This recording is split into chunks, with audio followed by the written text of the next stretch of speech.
बिस्मिल्लाहिर्रहमानिर्रहीम अस्सलामु अलैकुम वरहमतुल्लाहि वबरकातुहू। उम्मीद है दोस्तों सब खैर व आफियत से होंगे। आज हमारा CS201 इंट्रोडक्शन टू प्रोग्रामिंग का लेक्चर नंबर 32 है, जिसके अंदर हम प्रीवियस लेक्चर के ऑपरेटर ओवरलोडिंग को ही कंटिन्यू करेंगे। इसमें दोस्तों दो ऑपरेटर्स को सर ने ओवरलोड करके दिखाया है। एक ऑपरेटर ओवरलोडिंग माइनस, ठीक है, यानी माइनस ऑपरेटर को यूज़ करते हुए सर ने ओवरलोड करना सिखाया है। तो आज हम ये सीखेंगे कि हम माइनस ऑपरेटर को कैसे ओवरलोड करेंगे।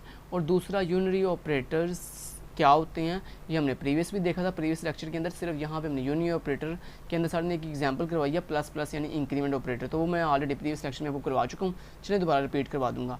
तो यहाँ पे बस ये दो एग्जाम्पल करनी है बस। अगर आपने मेरा प्रीवियस लेक्चर 31 नहीं देखा तो उसको अच्छे से वॉच कर लीजिए, क्योंकि मेन लेक्चर वही था। इसमें सिर्फ दो प्रोग्राम है वही प्रीवियस लेक्चर से रिलेटेड। तो overloading minus operator, the process of defining the minus operator is quite similar to that the plus operator. यानी जिस तरह सर कह रहे हैं कि आपका प्लस ऑपरेटर होता है कि वो दो नंबर्स को प्लस करता है, सेम एज इट इज़ वैसे ही माइनस ऑपरेटर भी define same as it is किया जाता है। सिर्फ फ़र्क इतना है कि प्लस ऑपरेटर दो नंबर्स को ऐड करता है, जबकि माइनस जो ऑपरेटर है वो दो नंबर्स को माइनस यानी सब्ट्रैक्ट करता है। It is a binary operator, ये एक बाइनरी ऑपरेटर है।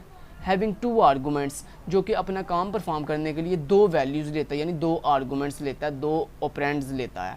Both the arguments will be complex number. और कहता है ये जो माइनस ऑपरेटर है, ये जो दो नंबर यानी दो आर्गूमेंट जो दो वैल्यूज़ लेता है वो कम्प्लेक्स नंबर्स होती हैं।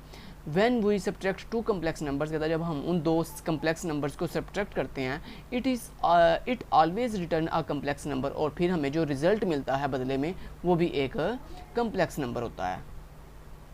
अब यहाँ पे इसको करना कैसे है, यहाँ पे सामने एग्जाम्पल के थ्रू एक प्रोग्राम के थ्रू करके दिखाया मैं आपको। चलें एक प्रैक्टिकली मैं आपको करके दिखाता हूँ कि माइनस ऑपरेटर को कैसे आपने ओवरलोड करना है। अगर पेपर में आपको ये क्वेश्चन आता है तो आपने प्रैक्टिकल पेपर के अंदर सेम एज इट इज़ ऐसे ही करके ना जैसे मैं आपको करना सिखाऊंगा। तो सबसे पहले दोस्तों हम बनाएंगे यहाँ पे एक क्लास। तो हमने यहाँ पे एक क्लास ले लेते हैं ए नाम से। देन उसके बाद इस क्लास के अंदर हम यहाँ पे प्राइवेट एक्सेस स्पेसिफायर के साथ एक वेरिएबल ले लेते हैं इंट नंबर के नाम से। और देन उसके बाद पब्लिक एक्सेस स्पेसिफायर के अंदर हम एक क्लास का कंस्ट्रक्टर ले लेंगे। इस कंस्ट्रक्टर को हम जो है पैरामीटराइज कंस्ट्रक्टर क्रिएट करेंगे ताकि हम नीचे से वैल्यूज़ ले सकें। तो यहाँ पे मैंने कहा इंट मुझे एक वैल्यू लेनी है, मैंने वो वैल्यू ए में ले ली। अब मैंने कहा ये जो कंस्ट्रक्टर के अंदर ए के अंदर वैल्यू आई है, ये तुम नंबर वाले वेरिएबल को पास कर दो। तो नंबर इक्वल टू ए, तो ए के पास जो भी वैल्यू आएगी वो इस नंबर वेरिएबल को असाइन कर दी जाएगी।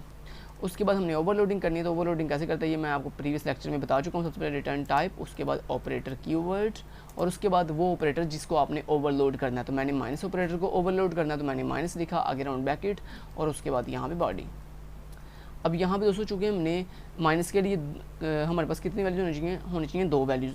एक तो हमारे पास ऑलरेडी अवेलेबल है नंबर के नाम से। अब दूसरी वैल्यू लेने के लिए हमने ये जो नंबर है ये एक डाटा मेंबर है किसका, इस क्लास का। सो हमने पूरी की पूरी क्लास गेट करेंगे एज ए आर्गूमेंट। तो मैंने यहाँ पे पहले कहा, अब जब आपको पता है जब हम पूरी क्लास गेट करते हैं तो बेसिकली हम उस क्लास का नाम बताते हैं और उसके बाद हम उस क्लास का ऑब्जेक्ट बनाते हैं। तो मैंने यहाँ पे OBJ के नाम से ऑब्जेक्ट बना लिया। अब क्या होगा, मुझे नीचे से पूरे का पूरा जो ऑब्जेक्ट मिलेगा, पूरी की पूरी क्लास जो मिलेगी वो मैं इस OBJ के अंदर स्टोर कर लूँगा। उसके बाद मैंने सिंपली क्या किया, मैंने कहा सी आउट आंसर इक्वल टू, और उसके बाद देखें जो हमें नीचे से दो ऑब्जेक्ट मिलने हैं ना, क्योंकि माइनस करते हुए आपको कितनी वैल्यू का होनी जरूरी है, दो। एक वो वैल्यू दोस्तों जो बाय डिफ़ॉल्ट हमारे पास अवेलेबल है ये नंबर के नाम से। तो मैंने कहा नंबर जो है उसमें से माइनस कर दो कौन सी वैल्यू, एक वैल्यू में ये OBJ के अंदर मिली है। तो मैंने कहा OBJ डॉट नंबर। तो यानी हम दो ऑब्जेक्ट के साथ इसे कॉल करेंगे। एक वो ऑब्जेक्ट जो इस फंक्शन को कॉल करेगा, वो ऑब्जेक्ट अपनी वैल्यू इस नंबर वेरिएबल को देगा, और दूसरी जो वैल्यू है वो हम मिलेगी इस OBJ ऑब्जेक्ट के अंदर। तो मैंने कहा OBJ ऑब्जेक्ट के अंदर जो नंबर वेरिएबल है, ठीक है, वो वाली वैल्यू इस पहले वाली वैल्यू में से माइनस कर दो। तो बेसिकली आप इस तरह से लिख रहे हो number minus OBJ dot number.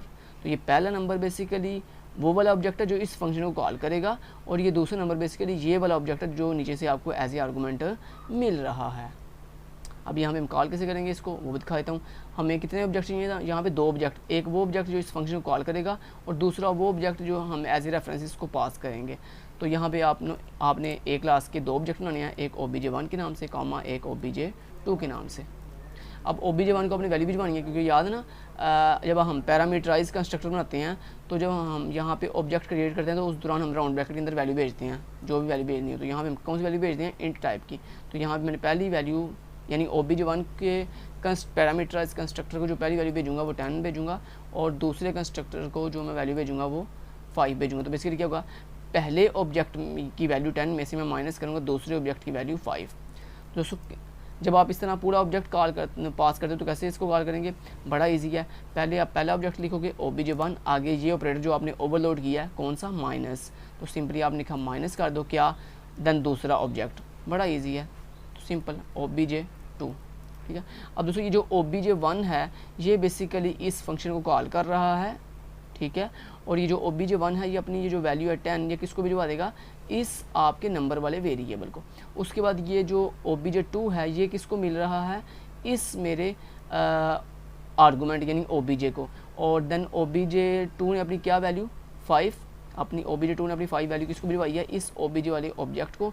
सो इस OBJ वाले ऑब्जेक्ट ने अपनी वो वैल्यू इस नंबर वाले वेरिएबल में आपके स्टोर की हुई है। अब इस वाले नंबर के पास क्या वैल्यू है, OBJ1 की 10, और इस OBJ डॉट नंबर के पास क्या वैल्यू है 5, तो 10 माइनस 5 जो अब क्या आएगा 5। तो हम देखते हैं क्या आंसर 5 आता है, कंपाइल करते हैं और ये देखें दोस्तों आंसर इक्वल टू 5। तो ये था दोस्तों आपका माइनस ऑपरेटर ओवरलोड। तो मैंने आपको माइनस ऑपरेटर ओवरलोड करना सिखा दिया, ये सिंपल सा प्रोग्राम था माइनस ऑपरेटर को ओवरलोड करने का, सिंपल। ठीक है, तो ये आप इसे नोट कर लें, तो इसी को आप करके आएंगे पेपर के अंदर। ठीक है जी, तो ये था माइनस ऑपरेटर को ओवरलोड करने का तरीका, same as it is sir ने भी ऐसे करके दिखाया यहाँ पे।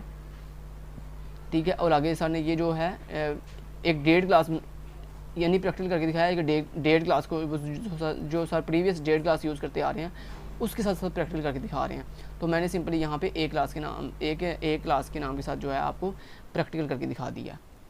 ठीक है जी, सो इस चीज़ का आपने ख्याल रखना है। तो बस ये एग्जांपल ये आपके प्रैक्टिकल के तौर पर है जो मैं आपको ऑलरेडी करके दिखा चुका हूँ। नेक्स्ट चलते हैं हम। नेक्स्ट क्लास में दोस्तों सिर्फ एक चीज़ है, वो है यूनरी ऑपरेटर। तो यूनरी ऑपरेटर मैं ऑलरेडी कर चुका हूँ, आपको करवा चुका हूँ। ये देखें यूनरी ऑपरेटर के साथ बता रहे हैं। तो यूनरी ऑपरेटर ऑलरेडी मैं कर चुका हूँ। यहाँ पे लिखा हुआ है unary operator take one argument like i plus plus और i माइनस माइनस। यानी यूनरी ऑपरेटर एक ऐसा ऑपरेटर होता है जो सिर्फ और सिर्फ एक ही आर्गूमेंट, एक ही वैल्यू लेता है, एक ही ऑपरेंड लेता है। लाइक जैसे i प्लस प्लस, तो i क्या है, ये प्लस प्लस क्या है, एक पोस्ट फिक्स इंक्रीमेंट ऑपरेटर है, और i माइनस माइनस मीन कि i के आगे पोस्ट फिक्स डिक्रीमेंट ऑपरेटर लगा हुआ है। इसी तरह अगर आप प्लस प्लस i लिखो या माइनस माइनस i लिखो तो इसका मतलब होता है प्री फिक्स इंक्रीमेंट ऑपरेटर या फिर प्री फिक्स डिक्रीमेंट ऑपरेटर। और तो ये एक क्या है जी, ये एक यूनरी ऑपरेटर है। नेक्स्ट लिखा हुआ है you can't make unary operator as binary operator, कि आप कभी भी यूनरी ऑपरेटर को बाइनरी ऑपरेटर में कन्वर्ट नहीं कर सकते, और बाइनरी ऑपरेटर एज यूनरी, और ना ही आप बाइनरी ऑपरेटर को यूनरी ऑपरेटर के तौर पर यूज़ कर सकते हो। तो ये इस चीज़ का मतलब है। अब यहाँ पे सर ने प्लस प्लस जो आपका ऑपरेटर है उसको ओवरलोड करना सिखाया है, तो मैं भी आपको इसको ओवरलोड करना सिखाता हूँ। तो यहाँ पे हमने ये काम हमने प्रीवियस एग्जाम्पल में भी किया था, यहाँ पे दोबारा कर लेते हैं। सेम यही दोस्तों एग्जाम्पल रहेगी, सिर्फ फ़र्क क्या आएगा, यहाँ पे हम ये जो आर्गूमेंट ले रहे हैं इसे ख़त्म कर देंगे। यहाँ पे नंबर वेरिएबल को हम बाई डिफ़ॉल्ट वैल्यू देते हैं 5, ठीक है, और उसके बाद ये जो आपने इतना इतना ऑब्जेक्ट ले रहे हैं इसे ख़त्म कर देंगे। और यहाँ पे कौन सा ऑपरेटर आपने ओवरलोड करना है, प्लस प्लस ऑपरेटर आपने ओवरलोड करना है। ठीक है, उसके बाद मैं यहाँ पे क्या करने जा रहा हूँ, सिंपली मैंने कह दिया प्लस प्लस कर दो। हम आपको याद है ना, हम जिस ऑपरेटर को ओवरलोड करते हैं वही ऑपरेटर हम इस फंक्शन के अंदर जाके यूज़ करते हैं। तो मैंने क्या किया, मैंने कहा प्लस प्लस कर दो किसको, मेरे इस नंबर वाले डाटा मेंबर को। तो आपकी मर्ज़ी, आप चाहे यहाँ पे प्रीफिक्स यूज़ कर दो या पोस्ट फिक्स यूज़ कर दो, आप ऐसे भी कर सकते हो, नंबर प्लस प्लस। तो इससे क्या होगा, ये करेगा फिर भी प्लस प्लस यानी +1 कर देगा, ऐड 1 कर देगा। जो नंबर वेरिएबल के अंदर करंट वैल्यू पड़ी हुई है 5, उसमें क्या कर देगा, ऐड 1 कर देगा। और सिर्फ फ़र्क इतना होता है, ये पोस्ट फिक्स है, पोस्ट फिक्स का मतलब होता है ये बाद में ऐड करता है, और जो प्री फिक्स होता है अगर आप इस तरह से प्लस प्लस नंबर लिख दोगे तो इससे क्या होगा, ये पहले इंक्रीमेंट करता है। ठीक है, करेगा ये भी ऐड 1 नहीं। ठीक है, तो इसको कहते हैं प्री फिक्स, और जो पहले मैंने बनाया था वो था पोस्ट फिक्स। आपकी मर्ज़ी चाहे प्री फिक्स बना लो या पोस्ट फिक्स बना लो। ठीक है, अगर सर पेपर में कहेंगे कि आपने प्री फिक्स करना तो फिर आप इस तरह प्लस प्लस या माइनस माइनस पहले लगाओगे। अगर सर साथ कहते हैं कि नहीं आपने पोस्ट फिक्स करना तो फिर आप प्लस प्लस या माइनस माइनस वेरिएबल के बाद लगाओगे। और उसके बाद सिंपली इसकी वैल्यू को स्क्रीन पर डिस्प्ले करने के लिए मैंने यहाँ पे कह दिया नंबर इक्वल टू, और यहाँ पे नंबर वेरिएबल की वैल्यू मैंने कहा डिस्प्ले कर दो। अब इसको कॉल कैसे करना है, बड़ा ईजी है। सिंपली पहले आप एक क्लास का ऑब्जेक्ट बनाओगे OBJ के नाम से, और उसके बाद आपने कहा अब यहाँ भी अब याद रखिएगा, अगर आप यहाँ पे प्लस प्लस ऑपरेटर यूज़ करें तो यहाँ पे आप प्लस प्लस लिखोगे, प्लस प्लस आपने आगे लिखा अपना ऑब्जेक्ट ओबीजे, ठीक है।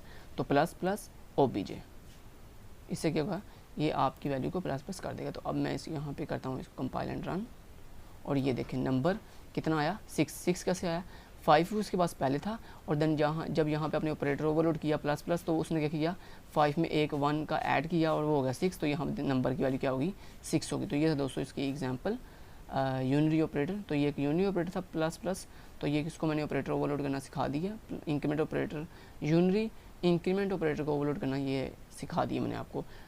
तो यहाँ तक आपका लेक्चर जो है लेक्चर 32 फिनिश होता है। Thank you so much, till then guys, take care, अल्लाह हाफिज़।